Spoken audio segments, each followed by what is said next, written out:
Welcome, everybody, to another episode of the Daily Fantasy Digest Podcast, the all-inclusive podcast where we talk all things fantasy sports to help give you an edge. We're back here today breaking down this Thursday 6-game slate, super small slates with an early slate earlier in the day. I want to do a quick breakdown of yesterday. Tanner Roark, excellent. Aaron Savale, excellent. Bat stacks. As I'm recording this video, we had the Dodgers, the Angels. Haven't seen those yet as I'm recording this video, so won't be able to give a bat stack update. But so far for pitching, well on our way to another cashing night. We've been killing it with pitching lately, and we're going to do that again today because this is a heavy pitching slate. You're going to have to pay up and spend a lot. So if you're looking to play GPPs, you're going to have to play somebody like Felix Hernandez or Derek Rodriguez. You're going to have to get dirty with pitchers. But for me, top pitcher today, I'm not interested in Ryu or DeGrom. I'm interested in Lance Lynn. Seattle has been absolutely terrible as of recent, and so has Lynn, to be fairly honest. But if we just look back to earlier games, I mean, he's dominated Houston, both home and away. I mean, he's dominated everybody with double-digit Ks. This is the bounce-back game for Lance Lynn here. He's going to be a very popular option, I can assume.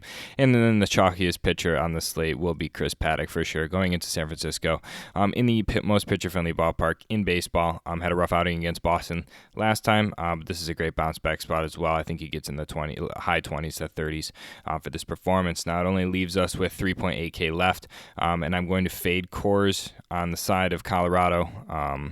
But for now, I want to jump over to attack Robert Duggar, 7.59 ERA inside of AAA. So I really want to get some of these Reds players in here. There's a few that I really like. Van Meter right away and Freddie Galvis have been a combo that we have played far too many times in this, for this entirety of the season. I played Galvis last week, or actually a few days ago. I believe, when he put up a 26-point performance, we had him there against Miami. I think he could do the same thing again here today. And the Cincinnati's just far too underpriced for the matchup that they're actually in. So I think this is a great spot to really attack and generate some value here so you can get up to some of those better bat stacks that we're going to want to achieve. Aquino has been on a hot streak. We all understand that. I'm going to fade. Senzel is an option as well. He's stolen base upside. I'm going to fade as well. But I am interested in Phillip Ervin if he plays. That's a value play if he does play. But Derek Dietrich is quite interesting to me. Hitting from the left side of the play has been kind of in a very, very terrible slump, but at 3.6K, it might be hard to pass up that option. So we might jump back to that later on in this video. He's definitely another option as well. But on the side of Pittsburgh, I do want some of these Pirate players going up against Chichi Gonzalez. I think you can generate some pretty good value here to get some of these high-tier players. The pricing is quite honestly ridiculous. There's not too many players that you're going to be able to get. I would say Pablo Reyes is probably one of them if he plays. He's a nice value play. But, I mean, one player in particular that I would want is probably Brian Reynolds if you're going to have to pay up for one. He's been on an incredible hot streak. So really, really like Brian Reynolds here. So before we jump back to that, I'm just going to say low-tier catcher and Jeff Mathis is a stellar play at 2K when he's going up against Felix Hernandez coming back off of that injury. Now, another place that you can find bats that I don't think is going to be as popular is actually targeting Felix Hernandez on the side of the Texas Rangers. I think there's a lot of value to be had on this side. It's really interesting that Rougned Odor is only 3.7K hitting from the left side. So if we move Van Meter to the outfield, you can actually get Odor in there fairly easily. So I like the side of Texas here, getting Rougned Odor, potentially Nick Solak.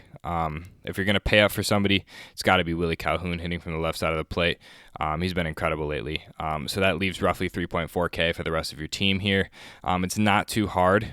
Third base, you can actually pay down for somebody like Martin Prado or somebody like Ty France.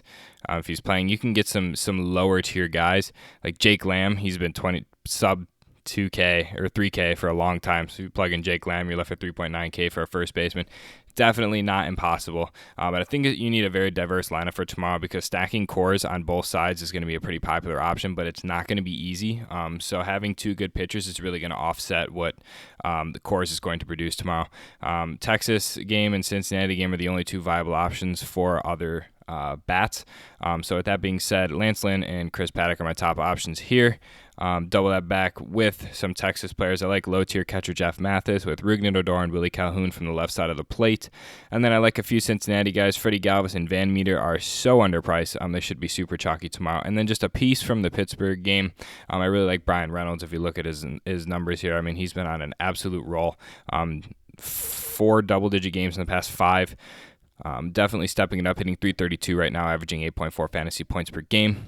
So with that being said, I think this is a really, really top game to stack. I really like that for a stacking option if you can get the pitchers to do that. But for me, the top option for me and dinger of the day call is going to be Freddie Galvis. He went yard 2 games ago and we had him. I think he can go yard again today. So Freddie Galvis is going to be my dinger of the day call and thumbnail of this video. Unfortunately, last night, dinger of the day call Mike Trout ended up getting scratched right before the game. So that kind of put a nail in everything that we had going there. But nonetheless, the Angels are still viable.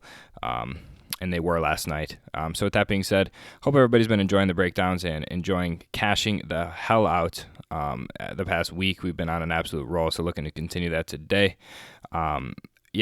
Please keep liking the video. Hit the subscribe button if you haven't already. Join the team.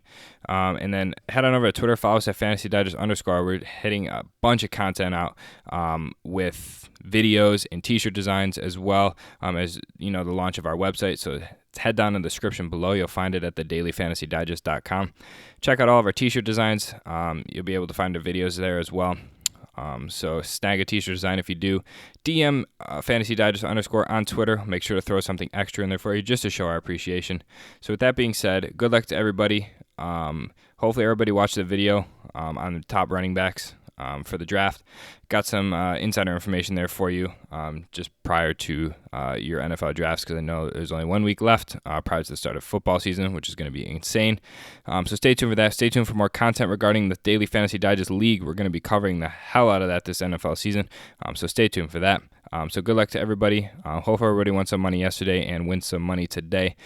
We'll see you next time on Friday for another episode here on the Daily Fantasy Digest podcast.